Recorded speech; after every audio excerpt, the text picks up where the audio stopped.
meditating on love and you and roses.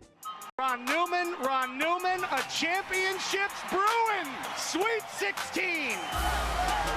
The San Diego Sockers are back-to-back MASL Ron Newman Cup champions. You think I'm jumping out the window? I got a Tavoy Morgan says, I ain't done. He's got his 5th goal of the game in the 3rd quarter. For Chiles, his header, goal! Chiles bent to the far post. Goal! It's Williams back to Pereira's. His shot, saved by Pardo! The save of the year! And he's got Gutierrez. And Christian Gutierrez will shoot and score! Judas with a step to the middle, to the left foot. Still open. Shoots. He scores!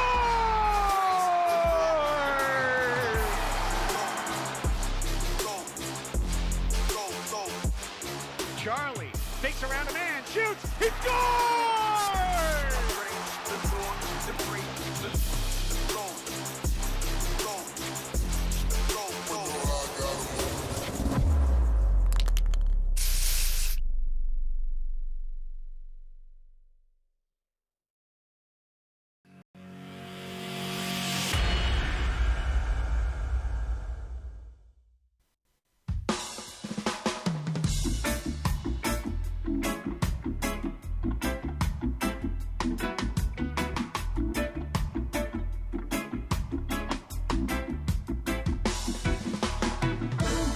Hello once again, everybody. Welcome to Soccer's Overtime, your weekly look inside the San Diego Sockers in the Major Arena Soccer League, coming your way live on Twitch. Craig Elston, Jerry Jimenez, back with you at Season 5, Episode 6. The West is getting wild.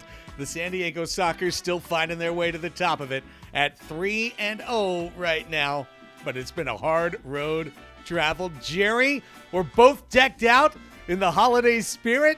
Happy holidays. Merry Christmas to you, my friend. And here we go on another great episode of Soccer's Overtime. Yes. I'm so glad that we get to, chat about a fantastic game. But, man, my heart is still, recovering from this past game, Craig. But, yes, happy holidays. I figured I would join you. You had... you already had the logo back there, so now I have it too. And then you brought the Christmas lights. I brought some Christmas lights today too. We're in the Christmas spirit. We're in the holiday spirit. So it's good to be back here for episode 6 with you. Well, we've got a lot going on tonight. On tonight's show, the Sockers ride their way to 3-0 in the standings. But they've been served notice. There's a new contender in town. Sockers captain Kraig Chiles will be our live guest. El Capitan will be joining us at the bottom of the hour, 5:30, as we record on a Tuesday night, December 20th, 2022, our second to last show of the calendar year. He'll let us know his thoughts on a lot of things, including the wild finish to Sunday night's match. Is it time to reshuffle our preseason thoughts about what the MASL West is going to look like? We'll take a tour of the weekend that was in the Major Arena Soccer League, and the MASL held its first ever college draft today. We'll share with you the results, including the local kids who have been selected to join the Sockers organization. All of that is coming up on tonight's episode of Soccer's Overtime, coming to you live on our Twitch channel at San Diego Sockers. But we say hello to everybody who is watching our replay on our YouTube channel at San Diego Sockers, or to those listening to the audio podcast on whatever podcast app you might be using. It's great to have each and every one of you along for the ride. And tell you what, every single week, Jerry, it seems like that online group, our tier ones, our group that's in the chat, just continuing to grow and grow. Love it. Love to see it. Thank you guys all for being here. We absolutely appreciate every single one of you tuning in every Tuesday at 5 p.m. with us. It makes it so much more fun, too, that we get to, chat. And if you guys have questions, please throw them our way. We try to do our best to cover everything. Obviously, we have a time limit, because we could absolutely talk about the Sockers all day, every day, about MASL all day, every day. So, appreciate everybody here. We see all your comments. We see everybody coming in. Thank you guys for being here with us. And Sidekicks fan asks, including me? Of Am course. I welcome too? Of course you're welcome. Of course you're welcome. Naturally you're welcome. Yeah. We're excited to have you here. Of course you'd be curious. You guys will be playing us in a couple of weeks. Hey, that's Might as well true. get the scouting report going, right? Yeah. I understand. I see how your bread's buttered, man. Appreciate you. Happy holidays to you as well. I know the gifts the Sockers have planned for you. They're going to be arriving late in the mail, January 7th and 8th. That's right. Oh, man. All right, let's get into it. As we mentioned, we got the captain coming up in about 20-ish minutes here as Bobby Cressy's Beyond the South Bay works out the official theme song of Soccer's Overtime with Kraig and Jerry. Sunday, December 18th, match 3, home match 2 for the San Diego Sockers, the Mesquite Outlaws in town. Jerry, we previewed this match at the end of the podcast last week, and I'll just start right off the top by saying I was wrong. Mea culpa. I said I was looking for a multi-goal win for the Sockers in this match. I thought that having played on Friday and coming back on Sunday, that the Sockers would be able to give Mesquite a bit of a lesson in terms of where the top of the MASL West would be. And we were hoping for a quick and early goal. And Kraig Chiles provided that, triggering the sock toss. He was sock toss king for the season, delivering just 2:37 into the match to get the Sockers up 1-0. Yeah, that was awesome. And I know that he told you that he would be the one, but there was a couple of other players that had claimed they would be the first. And what a great goal there by Kraig Chiles. I mean, just being in the right place, right time. And, yeah, let the Sox fly. That was awesome to see. Also, thank you to everybody that brought socks. That was a lot. I think we probably – were we expecting that much? Because it looked like we had to go get bags from the back to make sure we had everything. And all hands on deck. Everybody was helping. Players from Mesquite were helping. Even I saw the referees were helping pick all of those socks up. So thanks to everybody. But, like you said, we wanted to see the Sockers come in strong. And sure enough, Kraig comes in, within 3-4 minutes of the beginning of the match and scores the first one. For the folks listening to the audio podcast, we're rolling through the highlights from Sunday night's match as curated by the great Eddie Trujillo at Eddie Bear 60 on YouTube if you want to check out his full channel. As this match progressed, Mesquite built their way into it further and further. And I think they showed the value of coaching in the MASL, the value of discipline, of togetherness, of having a scheme and a game plan, because Mesquite isn't the most talented team in the MASL, but they played with purpose throughout that match. And I think having Tatu, having Segu on the bench, Nick Stavro, guys who have decades of indoor experience, it really, really shows in the level to which Mesquite is attacking the match. Yeah. They just have a great coach on their hands, right? They have a great coaching staff, I should say. Everybody on their coaching staff is amazing, and you see it here. These guys have been able to put together an excellent product on the field. They definitely gave us a run for our money, like you mentioned, mea culpa, because I think I felt the same way, right? And, man, these guys are putting together something pretty strong in Mesquite for sure, and it was great to see a couple of familiar faces as well coming back. And I have to throw this in there, Kraig, as I'm watching the replay here. What a great matchup when it comes to the jersey colors. This is fantastic. Yes. I love the red against the blue. I couldn't agree this. more. Could not agree more. Both Nate and I were talking about it in the first quarter. First off, that those Mesquite kits were sharp with the navy blue vertical stripes on the front, the wide stripes. Bright white numbers in the back that you can read. Oh, thank God. Been asking for this. Please, not charcoal on darker charcoal. Just a sartorial note from the top row. You cannot read your jerseys, Empire. But yeah, great stuff. Beautiful looking matchup. Very hard-nosed matchup. And while the Sockers' near-miss machine was humming with Leo hitting joint and post and crossbar, and Escoto hitting a post, and Felipe Gonzalez hitting a post, and Chiles hitting a post.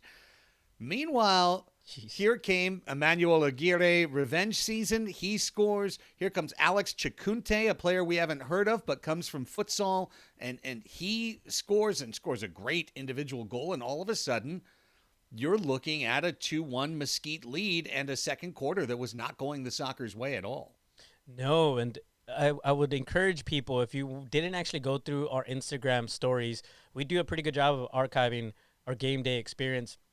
And if you go and look, there was so many videos of just shot after shot from the Sockers hitting the post and, just near misses. And it's also very frustrating to watch. So I understand if you don't want to go watch it. But there's so much good content on there. I would recommend you guys go do that. It was just – it's crazy how good these guys were. I mean, for as many opportunities as we got, as we see here, Felipe Gonzalez scoring the second one for San Diego to bring us level once again. I mean, we came up 1-0, and then they put on 2 on us while we were just shooting and trying to score. But it took Felipe to get that ball in and bring us level to 2.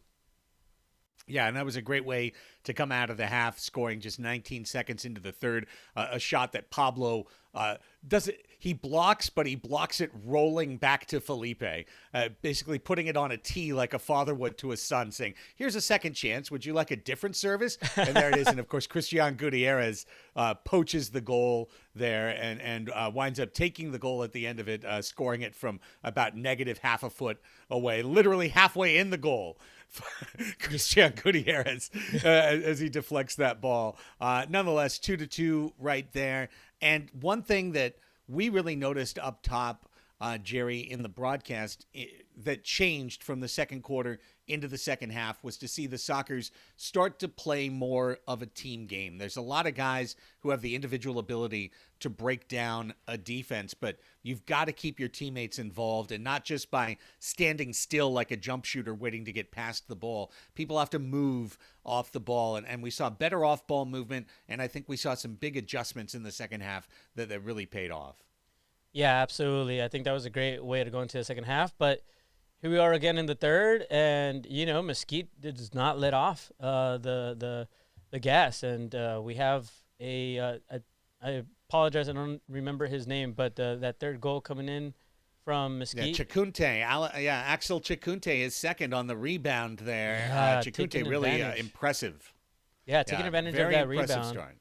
And also a big mistake. Escoto had the ball, and he thought Jurado was wrapping around behind him, and he blind backheeled the ball. And what he actually did was pass it to start the counter, or start the secondary attack from Mesquite. So not great from Churras right there. Mistakes happen, but then you know what else happens? Kraig Chiles scoring from the top of the arc happens, and a lot. And when the team is struggling, Kraig knows when to take it in his own hands. And right there, a truly inch perfect free kick. I was behind the net for this goal, and again, I'm going to give a shout out to our Instagram. Go and check it out. You can see the just perfectly placed ball. I mean, you can see it here on the replay as well. If you're listening, I encourage you to go back and watch it.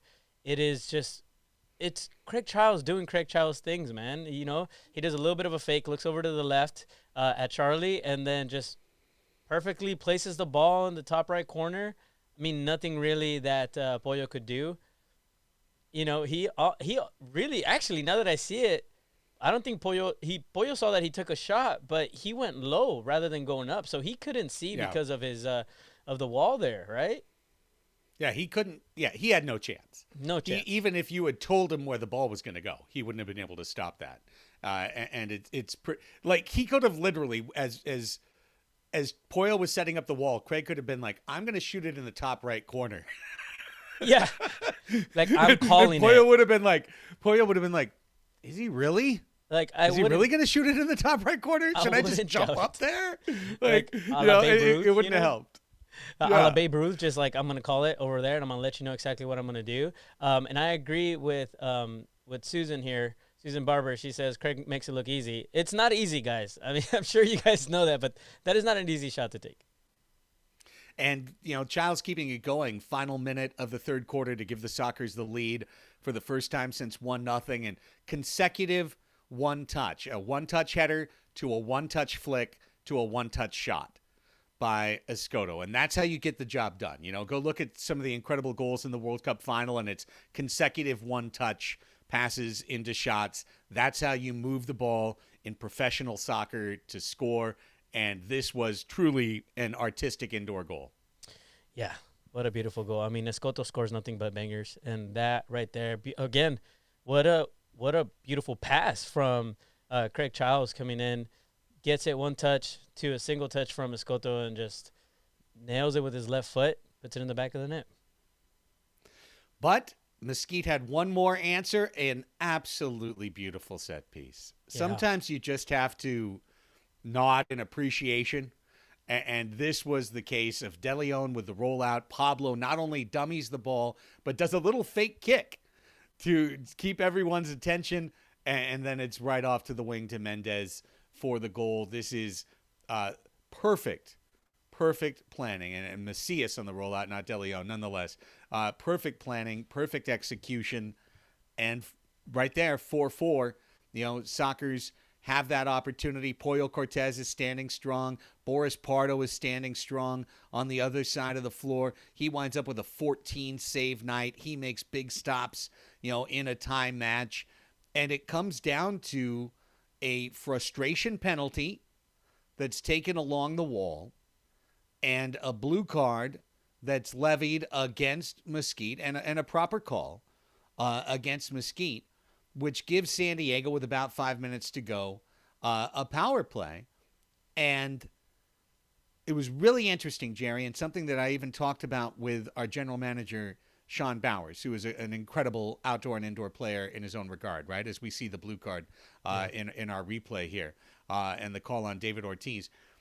The way Mesquite defended the first two Soccer's power plays, Tavoy Morgan wasn't in the right place on the floor. He was playing down low close to the wall, and it allowed the four defenders in the middle of the Soccer's umbrella to just hold their form, and the Soccer's were playing around the perimeter, kind of like a zone defense. Well, to beat a zone defense in basketball, you got to get in the middle of the zone. And I want our viewers watching right now to see where Tavoy Morgan was on this power play. See how he's in between the four defenders? He's right in the middle of the four defenders. That forces a defender to be paying attention to Tavoy at all times. Even if they're not up close marking him, they have to keep an eye on him. And that's what allowed Leonardo de Oliveira's pass to get through the four defenders and get to Kraig Chiles for this goal. Watch again to see where Tavoy Morgan is placed. He's up higher. He's in between the first row and the back row of the defenders, as opposed to being below the back row or even with the back row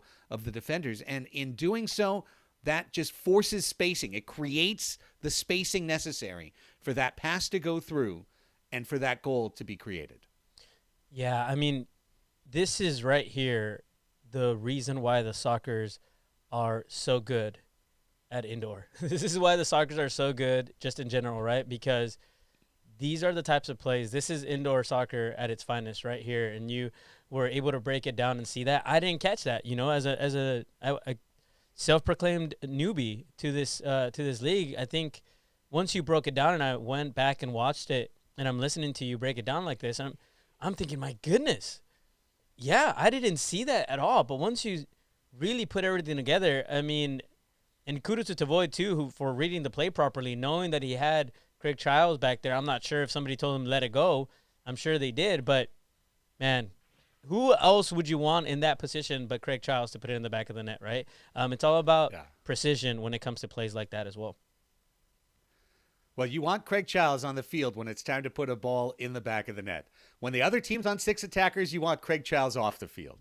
And yes, that's what led to what you're watching right now on the replay, which was the dust-up in the final 2 minutes of the fourth quarter. Chiles found himself caught on the field. He wanted to get off. He knocked down Pablo to get the whistle, to get a foul. And then Pablo tried to kick him from the floor, and then the two of them get into it, and then Serta plays peacemaker, and then you get a dust-up around the bench, and everything starts to get a little bit spicy in the matchup.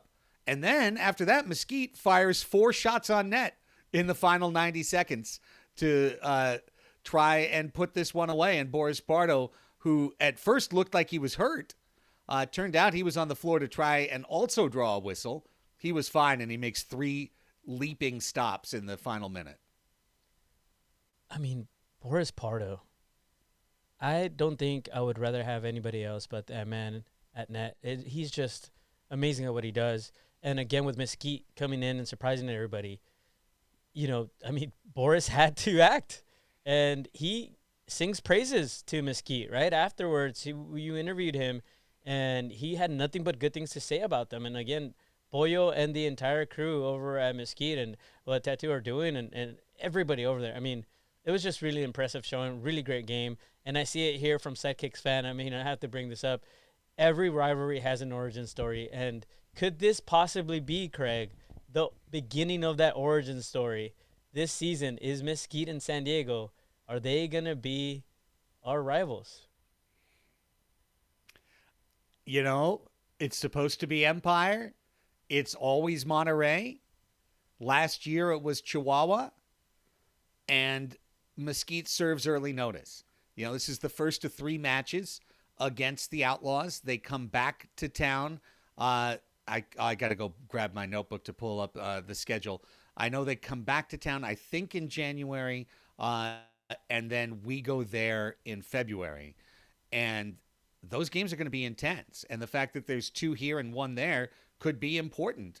And absolutely, Chihuahua hasn't gone anywhere. Flash haven't gone anywhere. Those teams are still good. Monterey, the last 2 games have been super impressive. This is a topic for after Chiles' interview. We're going to talk about how do you reshuffle the conference after what you've seen so far. But the one thing I will say, this reminded me of when the Sockers met the Dallas Sidekicks when they first came back into the PASL, with Tattoo as their head coach and with Sagu as their goalkeeper and with Nick Stavro as their captain, and the level of intensity and attention to detail and just being a really smart technical side. I think there's a lot of teams in the MASL that still don't have that level of experience, don't have that level of veteran know-how to be able to master the intricacies of the game. I think this is a very young Mesquite team that's 1 or 2 finishers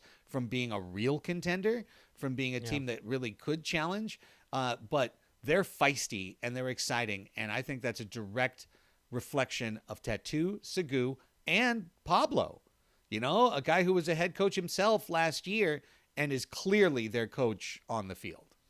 Yeah, and I mean, you saw it at the end of the match there. It got pretty feisty. It got a little rough, and I think that everything was fine at the end, but you could see that these guys definitely, when it comes to playing a game, take it very seriously and want to win. And I think specifically Pablo also is just very much somebody that wants to win, right? And just as anybody in our squad as well.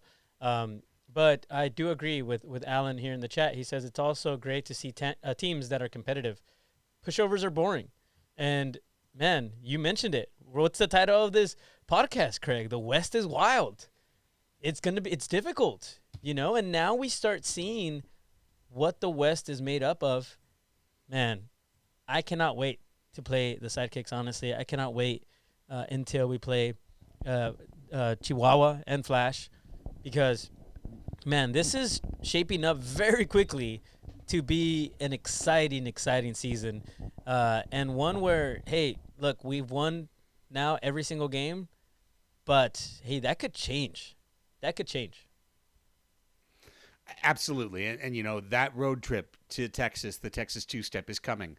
The Mexico two-step is coming. Yeah. When you have to go to Nuevo Leon and Chihuahua, 2 games in 3 days. So there are a lot of challenges remaining on the schedule. Kansas City's coming to town. Milwaukee's coming to town. Sockers will play a back-to-back in Harrisburg. Harrisburg just beat Baltimore this weekend. So, challenges aplenty remain for the San Diego Sockers. It's not a given that they are going to be able to run the table. I will just say in closing before I hear what you have to say next, I was writing down a loss in the first 3 games this year.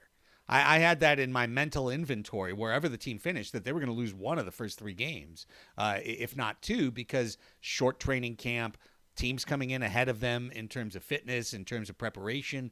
Something could falter along the way. 3 games basically in 10 days. No, in 8 days. 3 games in 8 days. And the Sockers went 3-0 through that. And to be able to win and learn at the same time, that's what you want.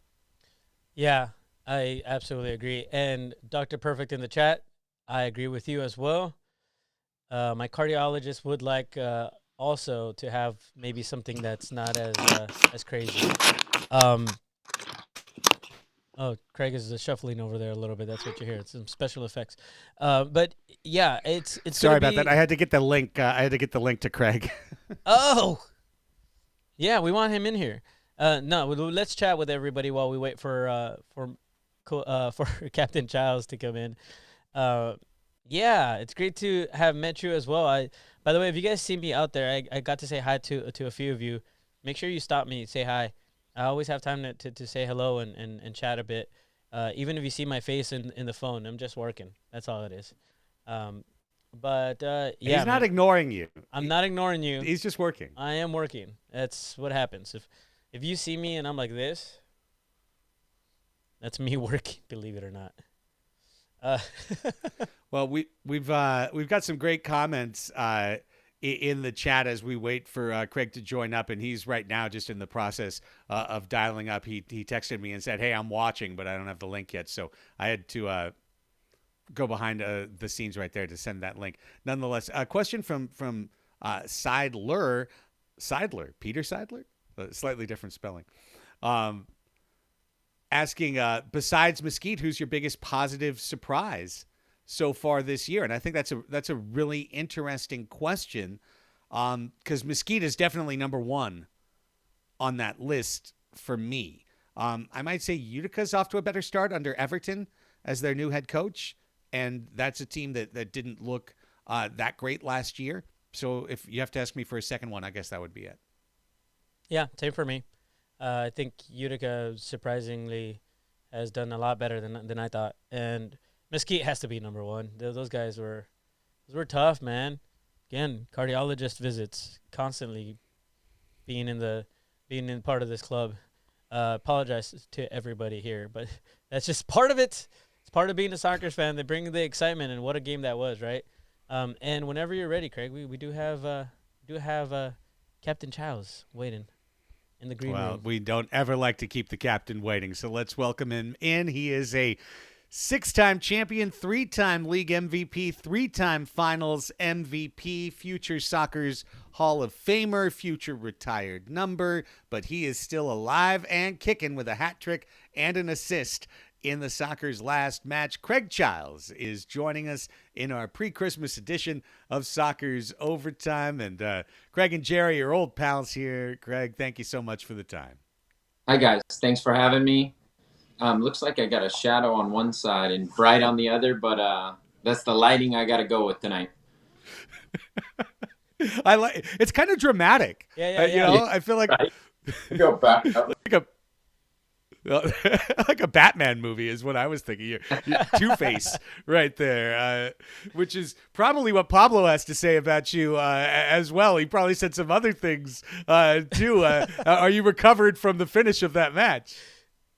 Yeah, honestly, things get competitive out there. It was an emotional game. I think you recapped it perfect. I got caught on 6 attacker. I fouled him to get off the field, probably a routine foul, and then I was going to sub and he kind of kicked out at me, and then, we started jawing a little bit, and that's kind of all it was. Honestly, I have no ill will against Pablo. I don't really know him that well or have any hard feelings, just a competitive person, and I'm sure he is too. And at the end of the game, me being in the penalty box and him being in the penalty box was probably an unfair exchange at the end of the game when I'm sure they wanted him out there.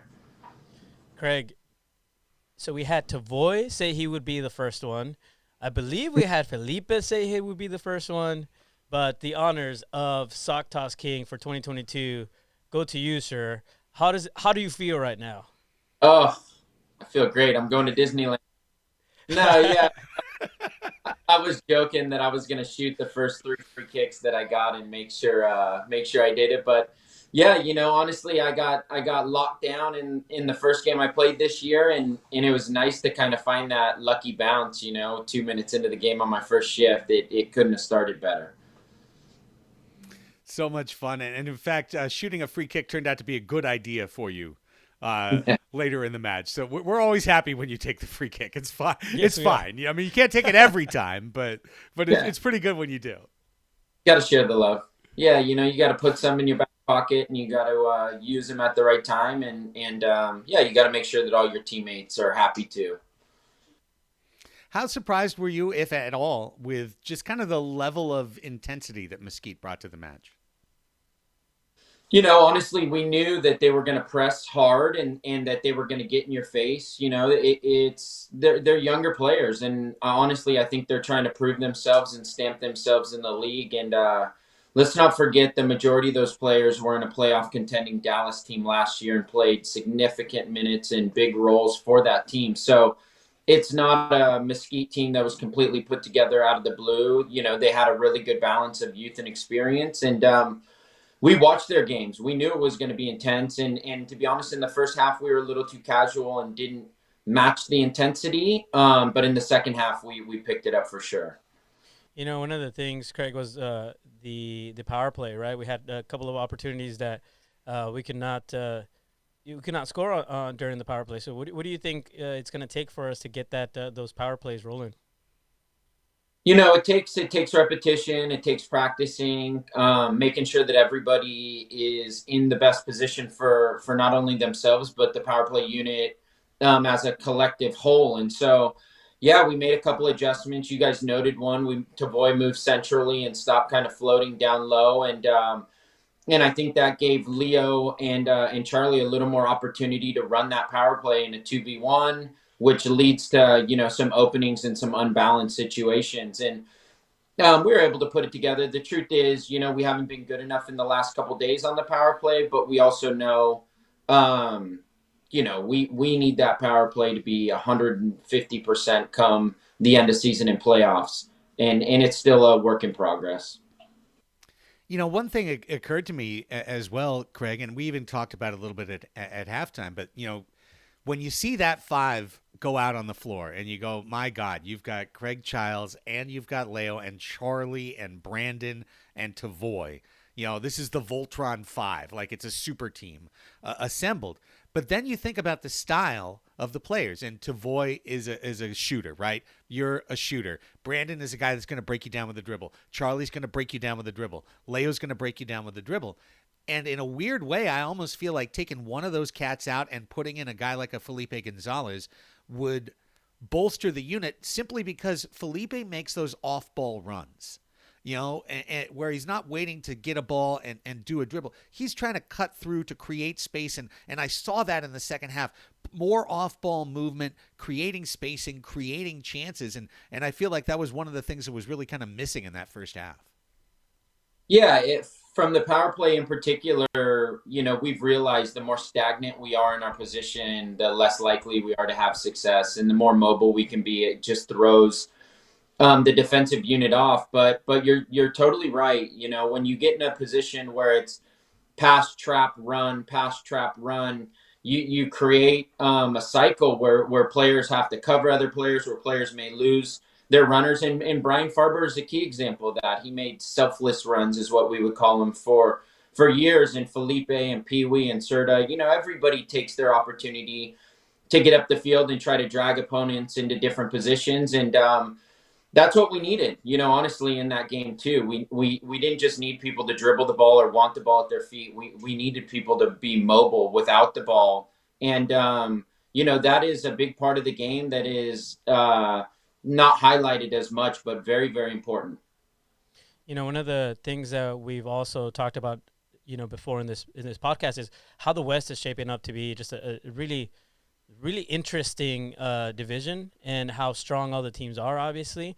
Actually, Mr. Kraig Elston here was on MASL Monday today. If you haven't seen it, go and check it out for everybody that's listening. And he did sing the high praises of our defense. in your eyes, Kraig, is this a year that the Sockers defense finally gets noticed? Yeah, that one's a tricky one because normally one of the defensive players kind of get the credit for the entire group. And offensively, that happens as well, right? And so I think last year, Boris was highlighted, obviously had a fantastic year. But Boris would tell you that Pino and Mitchell were a massive part of that, and Serta and Rojo and Pee Wee and everybody who plays in the back line is as important. And so, I know that we're defensive minded, and that's what's got us the last two championships, and it's a big part of our setup as an organization. And we know internally the value that those defenders bring, like Mitchell and Pino, and whether the league recognizes it or not, it's not that big of a deal for most of us. And it's very similar to what Baltimore went through when they three-peated. It wasn't the most attractive style all the time, and it was very methodical and a little bit less goals, but at the same time, very difficult to beat or break down. And one thing that you and I have talked about so many different times over the years, Kraig, and I think we just see it early in the season. It's that you're one of those clubs, and there are several clubs in the MASL that are like this, but you don't ever get a chance to play in your arena except for the match. There's not a chance really to train at Pechanga Arena, and it's a different field than the field you guys train in.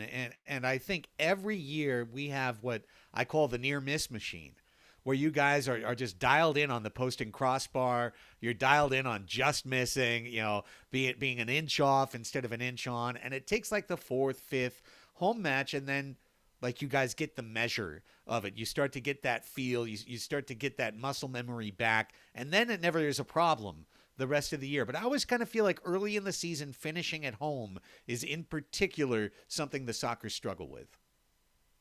Yeah, honestly, finishing and those moments come down to like really little details, and the details are different on our practice facility when it's 7:30 a.m. and it's slippery and dewy, and it's got nubs on the surface, and it just plays differently. So you're right, and it's a little bit of an adjustment, and it takes some players longer than others. I can tell you, I went out with Brian Farber kind of before the game and knocked the ball around, which I normally don't do, just to get a couple touches on the surface and get used to the ball rolling across the big arena carpet. And so, it takes a little time. I'm sure majority of the organizations don't train in their main arena as well, but the more if the turf is similar at your training facility, it is an advantage that carries into your arena, and I'm hoping at the Front Wave Arena moving forward, we'll have the opportunity to train in a complex that's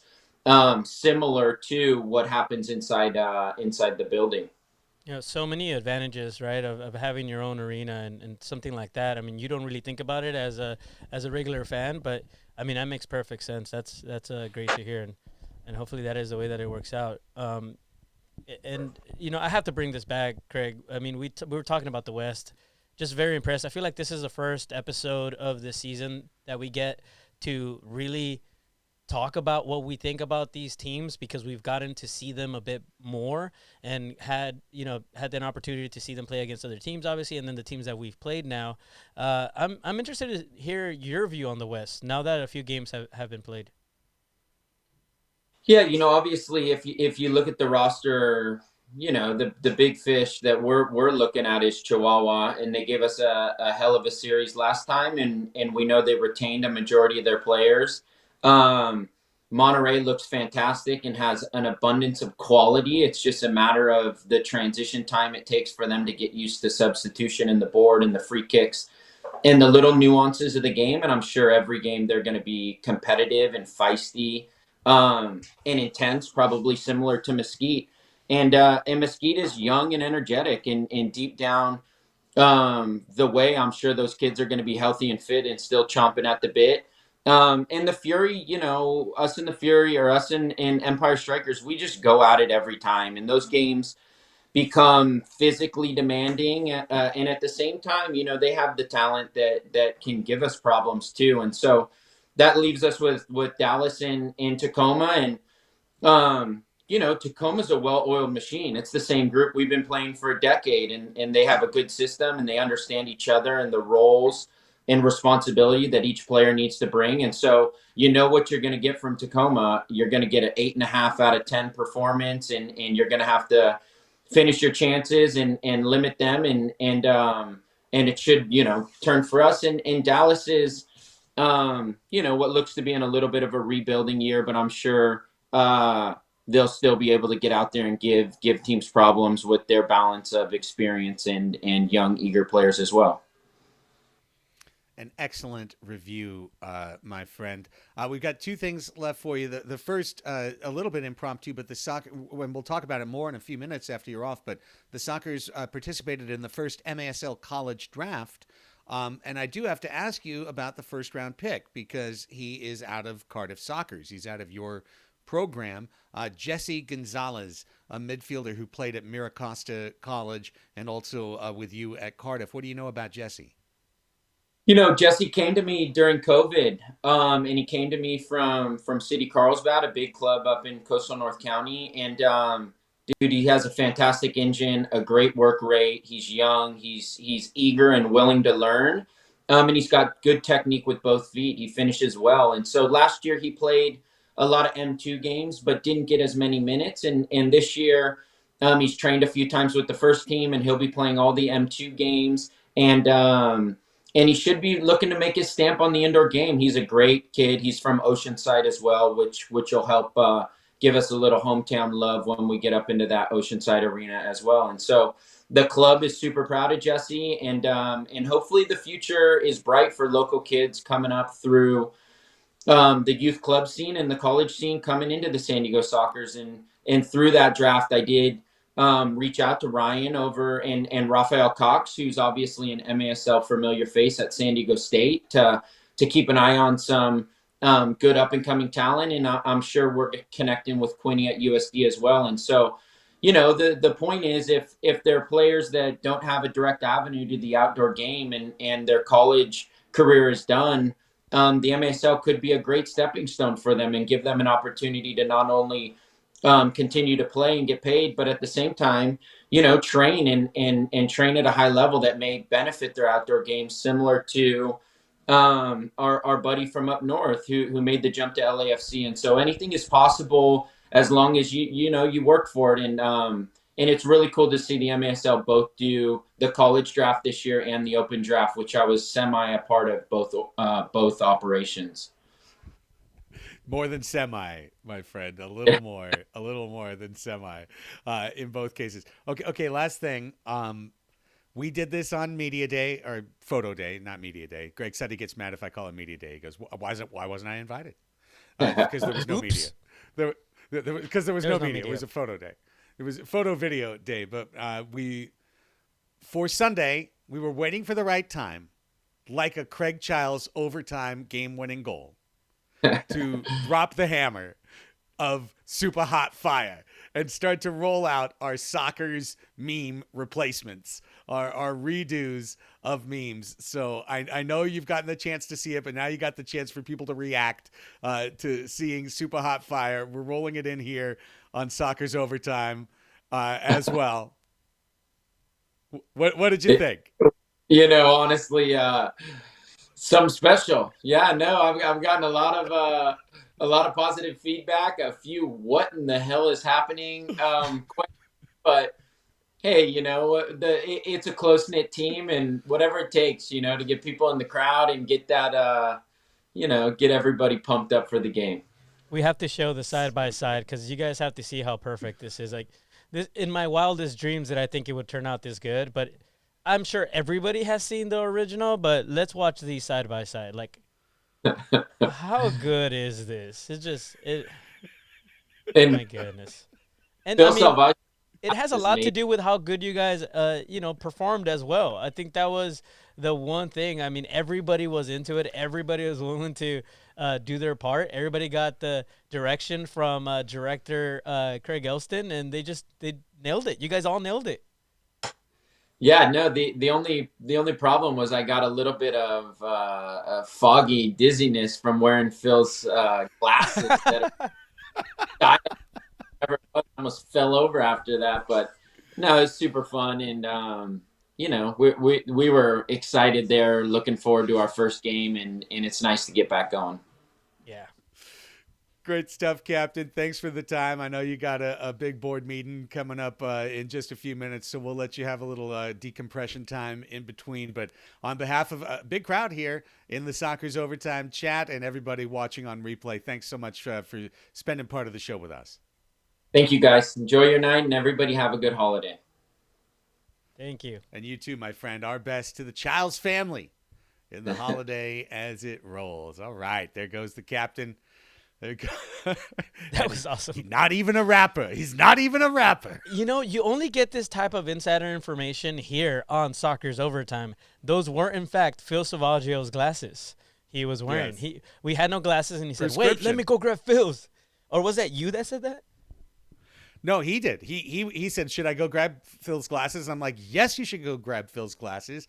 It's not going to look the same if you don't wear glasses. He's exactly right. And that's the hoodie, what we were too. looking for was little details. Yeah, the hoodie, the glasses. You just got the way you're turned to face the camera. There's so much to that to make it work. And really, Kraig and Tavoy are the guys that have to nail that for it to be right, and they both were incredible. We might need to a little bit later. Maybe we can talk about a little. So to keep everybody here, we can maybe show a couple of other memes we worked on. I don't know, maybe. Yeah. Oh, I think that's a great idea. Yeah. I think that's a great idea. But by the way, this is a live streaming show, and I do see a couple comments in the chat from dear friends saying, "Oh, is the audio choppy? Is the video?"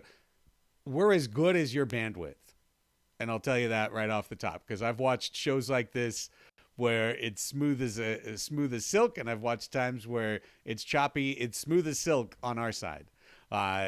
So every once in a while, you need a refresh. It's kind of rough, and sometimes it's about what level of Wi-Fi you're on. But we appreciate everyone who makes the effort, and we've got a great crowd that is here joining us, and it just keeps the chat lively. It's so cool to see how this show continues to grow and to build an audience, and we thank you regardless of what level of Wi-Fi or Ethernet you are on right now. Oh man. Yeah, just make sure that you guys are on the proper Wi-Fi. We've made that mistake before too, and yes, sometimes it is our fault. Today, actually, it's been working out pretty great. Maybe just a couple of little tiny glitch, just quick things this time, but you know, you have to keep in mind. Kraig is in his house, I'm in my house, and we have two different internets. All of that it goes into play. So we appreciate your patience. We thank you guys for being here. And again, regardless of how bad your internet may be, we still love you. We love you completely. Oh my gosh, Gabe, I don't know what to tell you, brother. I don't know what to tell you, brother. He says for what he pays a month, you could do a lot of things. That's all I'm gonna say. It could also be Twitch. There it is. It could be Twitch. It could be Twitch. Let's blame Twitch. It's twitching. We love you, Twitch. But Twitch can be a bit twitchy. Yeah. The replay is going to be smooth as silk. Yes. Soccer's in league news. Let's get through the news, and then we can wrap things up with some meme fun and with a big tease as well. We like those around here. Yes, big tease to wrap up the show. Don't leave. Big tease to wrap up the show. All right. Soccer's 2 report. Soccer's 2 began. Season got started on Sunday. And 12 o'clock start, and Empire Jets win. Empire Jets win. 4-2. Yeah. 4-2. I think this is the second time ever that we've lost to the Fury 2/Empire Jets. One time was up there, I believe last year. We lost up there to Empire Jets. This game saw a couple of different things. The first thing it saw was Mo Ndiaye in a Jets uniform instead of a Strikers uniform. The Empire franchise sent down their biggest free agent acquisition to the second team as their club was on a 12-match losing streak. I was shocked. Yeah, but you know what? I was more shocked to find out afterwards that he wasn't the only one, Kraig. Yeah, no, you're right. I mean, Armando Tello was down there as well. I want to say there was a third. Oh, well, it looks like Gabriel's saying there was 4 starters from the Strikers. 4. Yeah. It's crazy. You guys also have to keep in mind, we may not have all the names. We go by if we know who they are. But when it comes to M2, sometimes like our lists show different names or show different people. It's not always what it should be. But, yeah, Mo Ndiaye, that was really interesting. He had, I believe, 2 goals? 2 goals for the Empire Jets in this game. He looked like a big leaguer that just got sent down to AAA. Mm-hmm. You know, and is like, I want to get back here. Or an NBA guy got sent down to the G League. NHL guy got sent down to the A. He's like, I'm going to score 3 goals and get the heck out of here. You know? Yeah, and Sidekicks fan said this because I was exactly wondering the same thing when I was watching the game going, Mo is here. Why aren't they playing the Sidekicks tonight? And sure enough, yeah. I mean, he didn't go with them. He stayed with Empire Jets.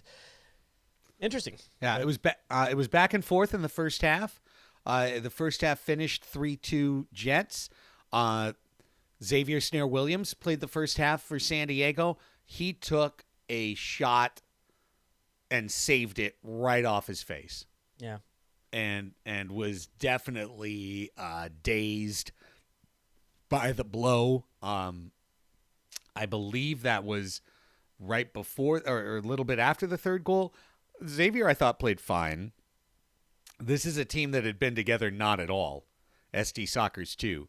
But I think the biggest thing that both you and I noticed right away was Big Rojo, who is out right now with an injury, normally would be the star of Soccer's 2 while he's waiting to get his P1 visa, and he's been the powerhouse behind the 2 M2 championships that Soccer's 2 have put together. And without Rojo, they were having a hard time putting together any semblance of an offense.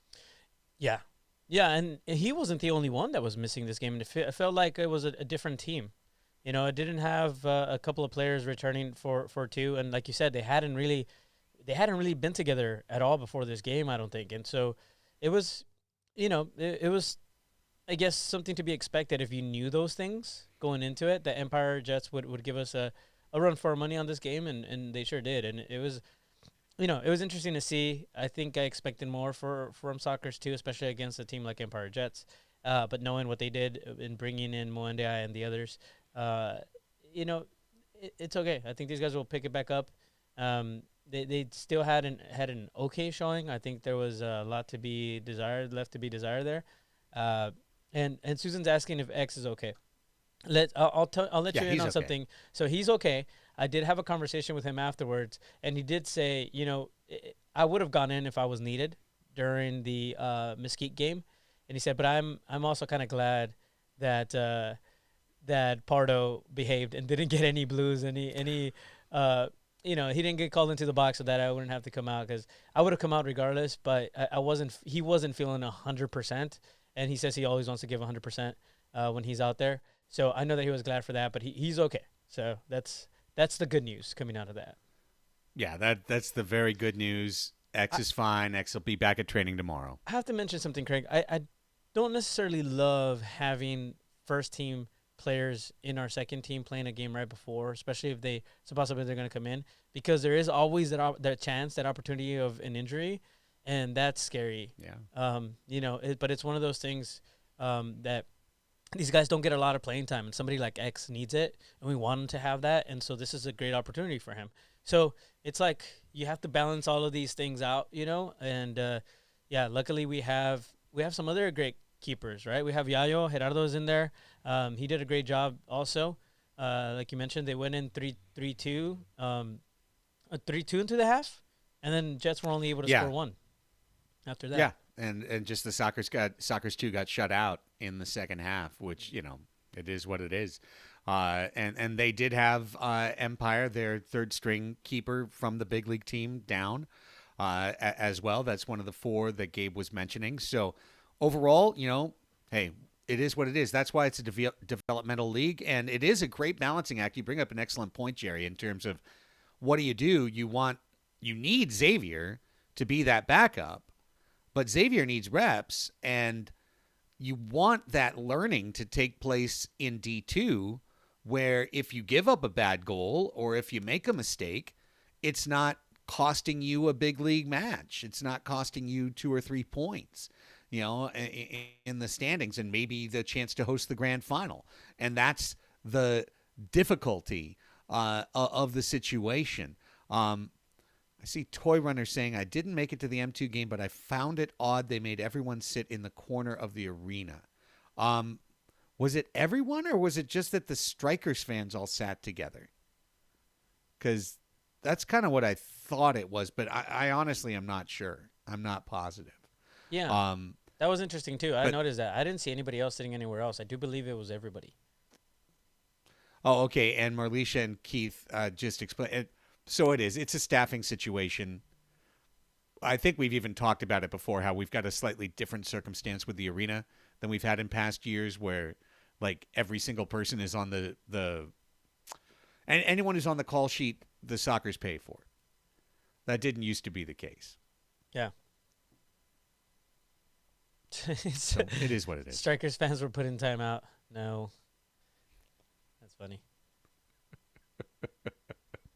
You sit in the corner. Yeah. We'll deal with you later. Okay, that's the Sockers 2 report. Better days ahead for Sockers 2. They'll play a road match, and then they'll be back playing Turlock on January 8th. Hey. So looking forward to that. Sockers Turlock Cal Express, 12 o'clock on Sunday, January 8th, before the 6 o'clock match. So it'll be 1 o'clock before the 6 o'clock match, because it is 1 hour later on January 8th, because the teams are flying in from Dallas that day, the night before, or that day. Earlier today, Jerry, was the MASL college draft. I heard about it. I have no idea what happened because we couldn't really follow it. But I'm sure you have some insight, Craig. I want to hear about this. Oh, was it? Yeah, it was. It not like publicly. It was just they had a Zoom draft. Okay. Like you might have had in your fantasy football league. We had one for the league. There are full draft results at maslsoccer.com. Pulling it you up can right go now. find out, if you're not a Sockers fan, who your team picked. It was pretty funny around the office as phone calls were going, well, who's drafting for the college draft for the Sockers? The draft consisted of 2 rounds of territorial/regional picks, where you had to pick someone from your area, and then a 3rd round that was open to the country. And as such, here are your Sockers 3 selections. We talked about one with Kraig Chiles, Jesse Gonzalez, midfielder, Maricosta College, Cardiff Sockers. The 2nd round pick was a goalkeeper, Joshua Villanueva out of Cuyamaca College. And the 3rd round pick, where we could have picked from anywhere in the country, we stayed in San Diego. Gael Ruiz, midfielder out of San Diego, or it could be Gail Ruiz, midfielder out of San Diego Christian College. These players have been assigned to ST Sockers 2. Jesse Gonzalez and Gail Ruiz played against Empire Jets, so I guess they played before we drafted them. But they're ours now. And look for these kids on ST Sockers 2. Great stuff for us. Obviously, just like the pro draft, chance of seeing these guys on the big league club this year, 0.0. As point of fact, if you didn't know, the 2 kids we drafted in the pro draft, we traded to Dallas. So if Dallas needs them, they've got them. And if we need them back in a year or 2, that'll happen. But you can't make the Sockers right now. We've got a veteran team. We've got a full team. Yeah, it's really tough to get in here. But with that being said, those guys, if you're listening, use it as fuel to be the best that you can be to make it into the squad, right? Why not? I mean, but you're gonna have to realize that there's quite a long list of talent here in the Sockers. But man, what a good problem to have, Craig. It's a great problem to have. And as you heard Craig say earlier, Jesse Gonzalez is coming out to training. So these kids get a chance to train and to build into a situation where in the future you might have an opportunity. And Marlisha, what was the trade for? Have you ever heard of future considerations? Which means nothing. It means the opportunity to get them back.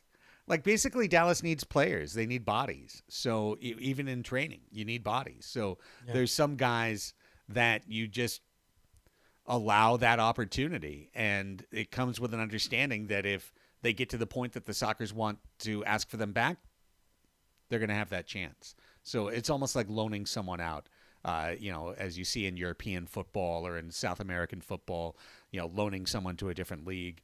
That's kind of what's happening here. And that's my college draft report. Why do you do a draft in the middle of a season? Isn't that an off-season thing to do, a draft?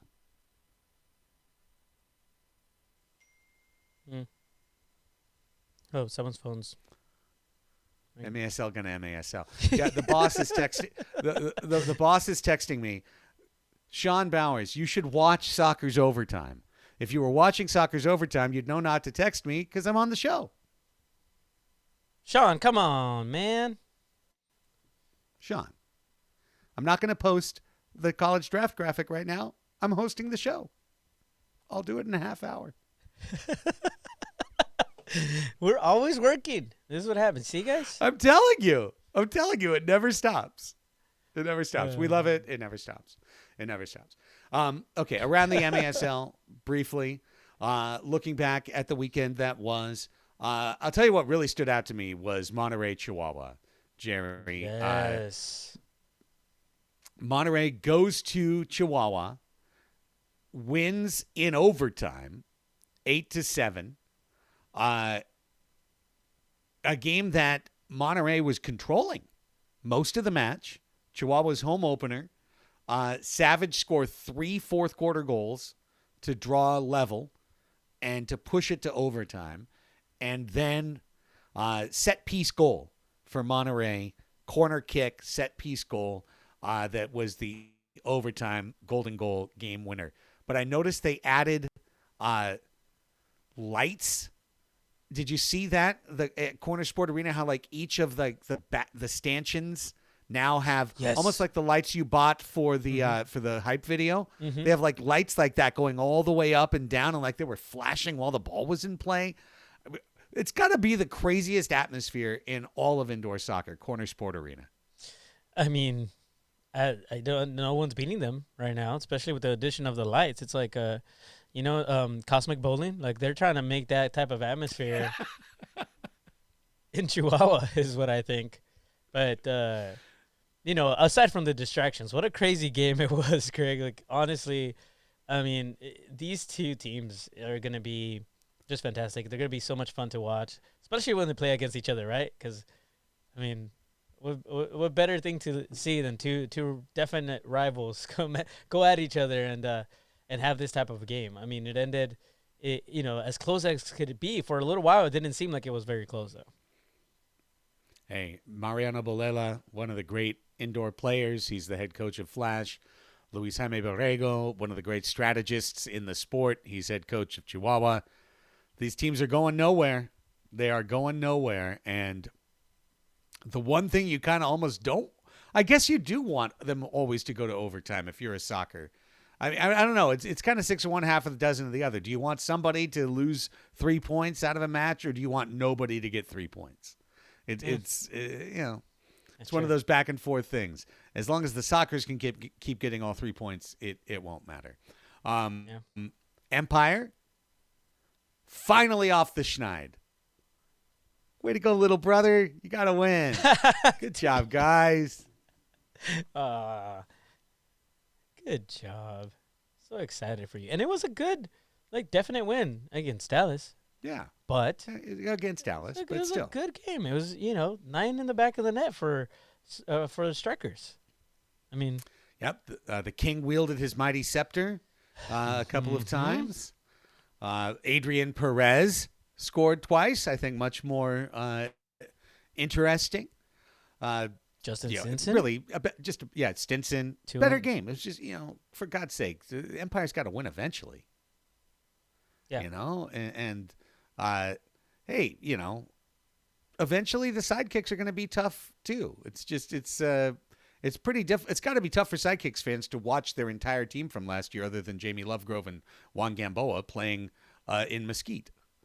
But there was a moment in the I think it was the second quarter run of play, Jerry, where it started as a bit and then it just kept going, where every time the ball was passed to an ex-sidekick, I said, formerly of Dallas, ex-sidekick, previously with the sidekicks. And it was like 11 passes in a row. Like every guy. It was every guy.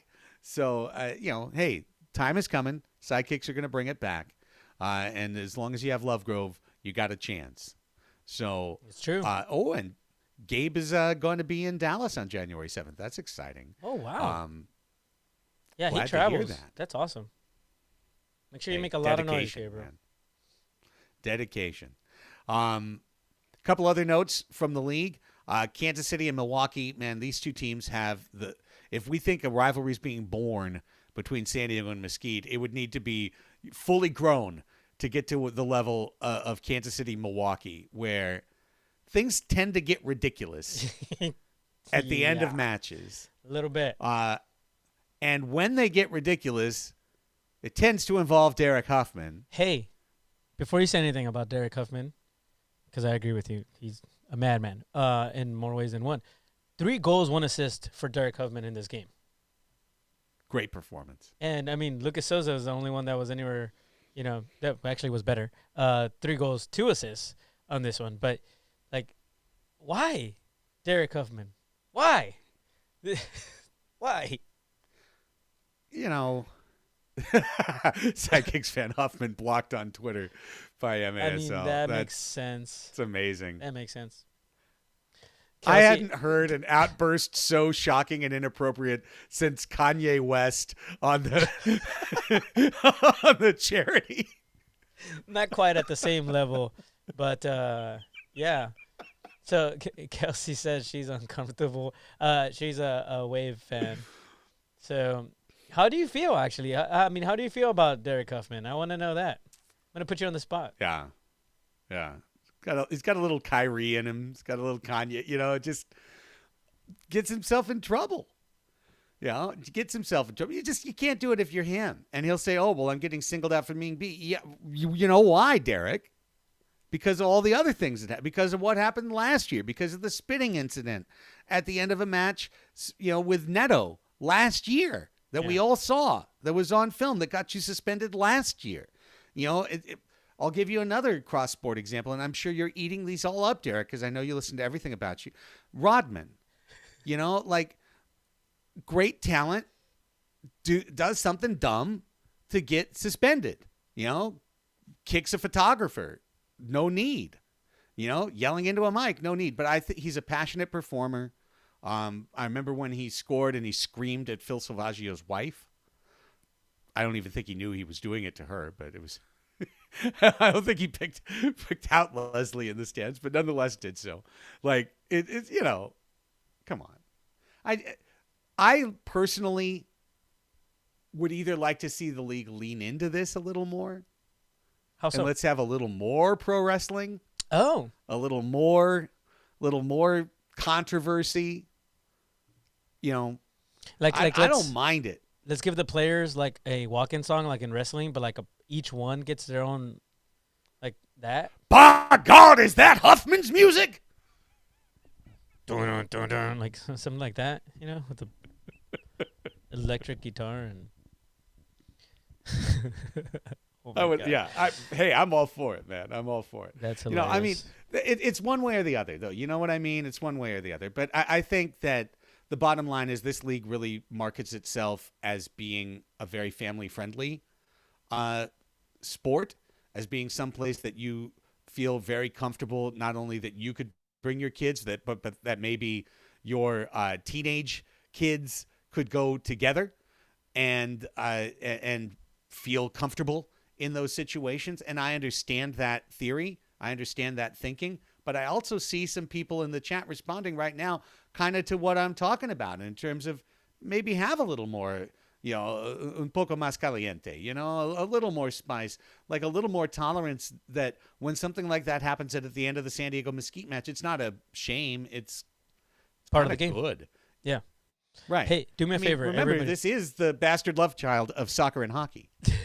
Here's what I want to try real quick. Do me a favor and just call like Kraig Chiles showing up, and then we're gonna do like an intro song.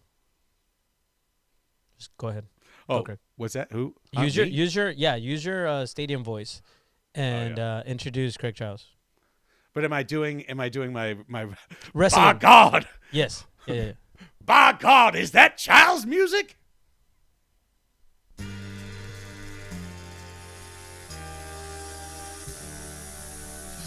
Is that him? It's Charles! By God, it's Charles! Here he comes!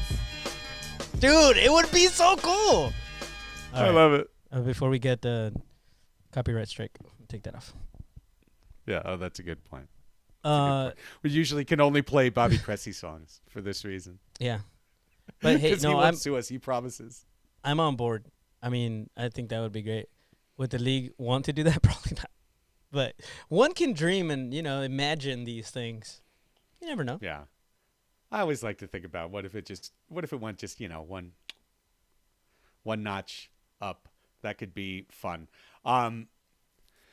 This week, coming up, just 2 matches, but I think they're going to be very, very interesting matches. Baltimore tomorrow night, Wednesday night, if you're watching us live, they will play at Florida, and then the 2 clubs will play at Florida again on Friday, on the 23rd. And Baltimore has already missed an opportunity to beat the Tropics up at the Baby Arena, at Sekou Arena, and Florida emerged victorious. So personally, I think this is a huge weekend for the Baltimore Blast. And I don't know if Gio is listening and he's about to get put on blast, but Baltimore needs to separate itself from pretender status, which is where they are right now. Right now, they're in MASL East pretender status. They've lost on the road to Harrisburg. They've lost at home to Florida, and they're about to go down to the RP Funding Center. And if Florida comes out with 6 points this weekend, then the East is going to be on the trajectory that I am currently projecting it to be, which is Florida and everyone else. And the Tropics fighting for the MASL Shield all year and fighting for that opportunity to have the last game of the year guaranteed to be in Lakeland if they can get to the final. I don't think the competition level in terms of depth of squads is there in the East compared to what we see in the West. And as such, I think this is a big weekend because, if Baltimore does get a win, kind of changes my calculus a little bit. If Florida can pick up a loss before the calendar year is over, changes my calculus a little bit. I'll put Baltimore back into a stronger position. If Baltimore has 4 losses before the new year, really a contender? Yeah. Yeah, do you think, though, that Baltimore can pull one off? You think they can? Is it possible? It's not impossible.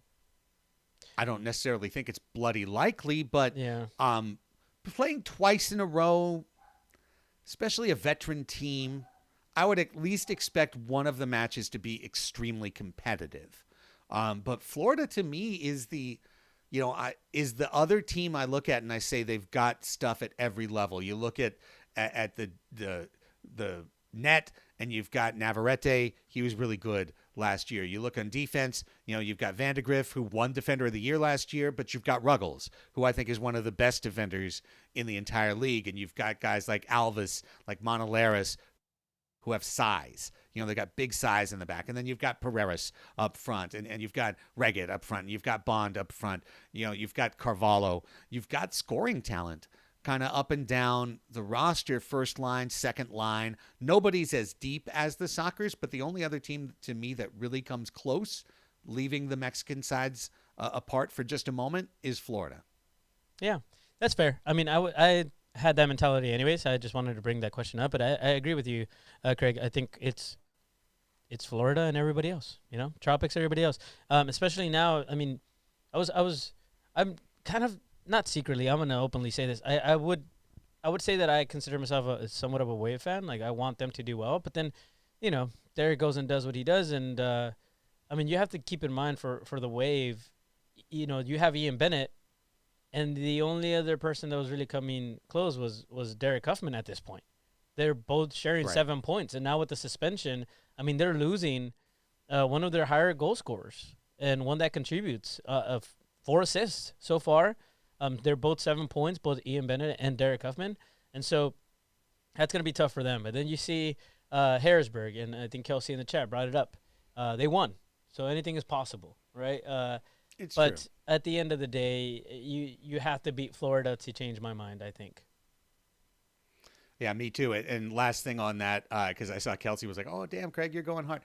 Listen, it's part of the thing. If no one's talking about Derek Huffman, then there's no show. It's beyond just playing the game for Derek. It's beyond just playing the game for Derek. There's always got to be something beyond the match itself, and part of me enjoys that, and part of it rubs me the wrong way, as it naturally should. It's antagonistic by design. It's designed to be the villain, the heel, right? We're talking about wrestling. It's designed to be the heel. Everyone boos the heel. The heel is playing a role, in the performance. And a lot of times I feel that way about Derek, but I do think he just gets very emotional and has a hard time channeling that other than into a microphone, into expectoration, So, some other things. There's T-shirts being made now. I saw on Facebook by Wave fans. There's a lot of art. Just that one action brought on a lot of conversation, which is both good and bad. It's bad if you take it too seriously and you're offended, and you just take it the wrong way. But it's good because it causes a conversation between fans, not just between KC and Wave, but others around the league, and that's always good. I mean, I think I saw it also in the chat. Attention towards the league is always a good thing. So, like love hate, I agree with you. I don't necessarily love it, but I can see how it's good to have some conversations around it, and so that's why we talk about it. But I would say it's time to move on. Oh, let's move on. Yeah, I like it. Let's move on, and let's wrap up, because we're pretty much at the end of the show here. But we just want to let you know what's still to come. We will be back next week for the final show of 2022. And on next week's show, we will play and have the world debut premiere of our third kit, Sporter Kit hype video. You fans here on Soccer's Overtime, you will see it for the first time ever. We'll debut that video getting ready for January 8th. And Hispanic Heritage, when this club will wear the Sporter Kit for the first time on the floor in the major arena soccer league. I cannot wait for this, Jerry, and it'll also be our year-end special. We'll look back at an incredible 2022, a year in which the Sockers only lost 2 matches the entire year, both in overtime, one in the regular season and one in the postseason. As good a year as you could possibly have. We'll go back. We'll offer our superlatives, our favorite goal, our best play, all of that stuff. Seeing as there's no game to talk about and there will only be 2 results in the ASL, it'll be much more of a year-end celebration type situation, and it'll wrap up with the third kit reveal video. Yeah, I think it's definitely sounding like it's time for us to end today, because you started sounding like a robot there near the end. I don't know if anybody else. It might just be me and my bad internet. Here we go again. But I made out everything that you said. I'm so excited for the next show, not just because of, we get to show you a lot of what we've been working on, that third kit. So excited for that. We didn't really even talk about memes, by the way. Totally forgot about that. I don't know if you want to even do it now. Hey. But no, let's do it. This is what I want to do. I know why I just went robot. It's because my computer just went to low energy. I got to plug it in. Oh. Why don't you start the meme video, and I'll plug in the computer real quick. Well, all right, go for it. This is what we do. Hold on. We're not leaving just yet, I guess. We're going to talk about memes. Yeah, you guys ready? So just let me mention this before anything. As an organization, we wanted to do something different, something fun, and obviously give you guys a bit more, more content, things to watch. And if you go to our YouTube page, you'll notice that there is a lot more content being posted on there than past years. And one of those things that we decided to do was, again, to take memes that existed, some famous memes, and recreate them the Soccer's way. And so let me pull this up, Craig. Which one do you want to go with first? Oh, hold on. Well, we showed Super Hot. We already showed Super Hot Fire. We love Super Hot Fire. What's next on the list? I don't know. What's next? There's Super Hot. Yeah. I was going to mention, this is an insider thing, too, and I'm sorry for the people that are listening. Yeah, you don't get to see these, but we did have to crop somebody out because it just didn't work.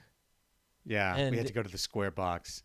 Kara Ellen asks, I'm on audio now. Will they be posted anywhere else? Yes, they will be posted. Oh, there's Leo. There's Leo. Yeah, we had to cut Leo out. Yeah, we will. We use them on social media. You should follow us on Instagram, on Twitter. We will be using them there within our feed. And I think probably once we have all 12 from Justice, we might put a little thing up on YouTube so that there's a permanent home there as well. Yeah. Okay. Okay. So which one do you want to go with next? Let's see. How about MJ eating popcorn?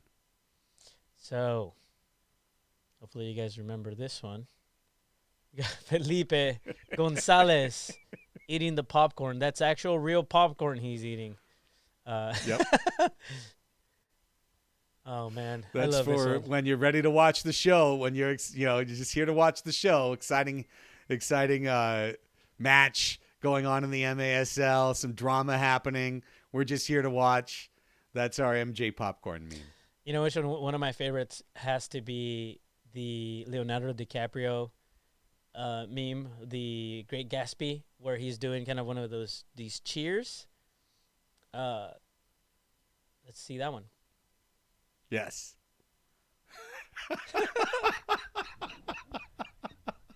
So good. It's just so good.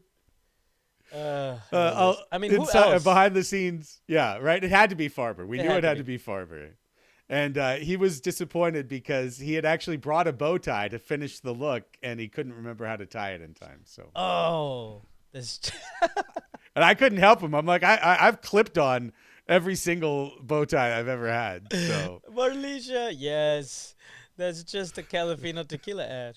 I mean, they could use it if they wanted. Double dip. They could absolutely use it. Raise a toast from Calafino. Oh, from Brian Farber. Goodness. All right, which one we got next? What do you think? Oh, that reminded me of Lost in Translation. For a great time, make it Santori time. Nice. How about some drama? How about some Kim Kardashian poking out from the bush? Is there drama here for me to see? Oh my gosh. This has to be another one of my favorite. Like, I love all of them. This one right here. He has the perfect look. Like, he's just creepy. He does. He nailed it. We asked him, big eyes, smile. He nailed it. Oh my gosh. So yeah, these are all on Twitter. These are on Twitter, by the way. But yes, Golden Gutierrez. So good. We have one more.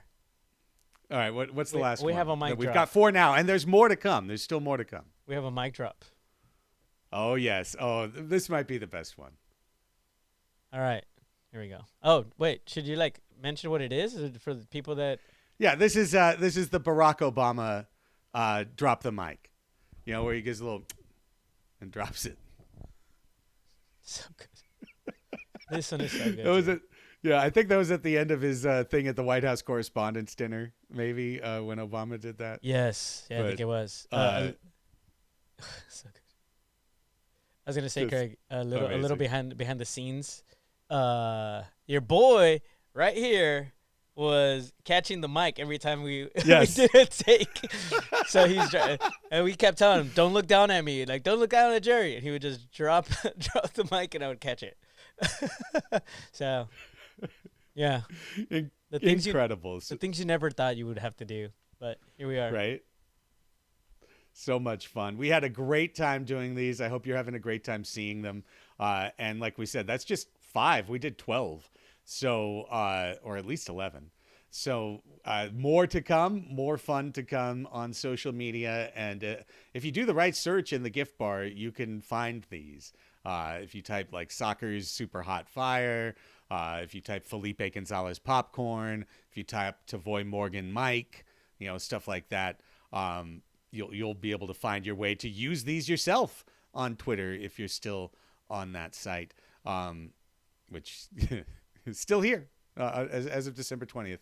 It definitely still exists. Meme of the week on Soccer's Overtime from here on forward from Marlisha. Yes, absolutely. Absolutely. Meme of the week will be coming the rest of the way. Cannot wait to share all of these with y'all. All right, that's going to wrap up the show, but stay here after we finish with the final sounder, because we're going to show here the teaser for next week's third kit video reveal. You're going to see that teaser for the first time as the show wraps up and we get ready for January 8th. Remember, 6 o'clock, 1 hour later than normal because the two teams are playing in Texas the day before. Hispanic Heritage Night, San Diego Soccer's Dallas Sidekicks. It's going to be an incredible night. We're super excited for this. One of 2 times that Dallas comes to town. The second one's a big one, too. Alumni Night on March 4th. We'll have a big special announcement about that match coming up down the road. But January 8th, Hispanic Heritage Night, first time you'll ever see the Soccer's third kits in person. You will see the third kit video for the first time next week. And as soon as we're done here and we wrap up, Jerry will play the teaser video for the first time. Jerry, great job as always, my friend. This is a super impacted time, and I love that you made 90 minutes for us here. Yes, sir. No, this is awesome. This is always a fun time, and it's great to see so many people interacting. We want more of this. Tell people, come check us out. Tuesday, 5 p.m. We're going to be here. And guess what? We're going to be here next week, and it's going to be a really big one. So this one is one you're going to want to have your friends come and check it out with us and chat. And, we're all one big happy family. And so I wanted to say Merry Christmas to my family, all of you guys. Merry Christmas. And we will see you guys next week. Yeah. We'll be here. Merry Christmas, Happy Holidays, Happy Hanukkah. Whatever you're celebrating, we're glad you're celebrating it with us. Thanks to Kraig Chiles, our special guest. For Jerry Jimenez, I'm Craig Elston. Have yourself an incredible Christmas weekend. Stick around for the trailer, and go Sockers!